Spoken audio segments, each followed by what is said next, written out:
Doing my sister's graduation ceremony makeup. Grabe, sobrang lutang namin dyan kasi ang aga namin parehong gumising.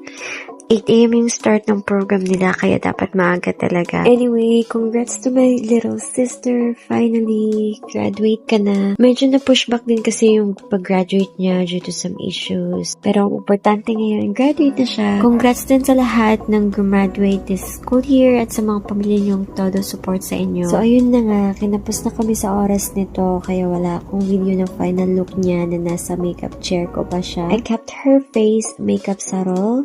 Tamang contour lang. And for her brows, hindi ko na masyadong dinefine para di siya mature tingnan. Ewan ko ba kasi sa batang to, napaka-baby face. Ako naman, napagkakamalan na panganay dahil ang mature ko daw tingnan.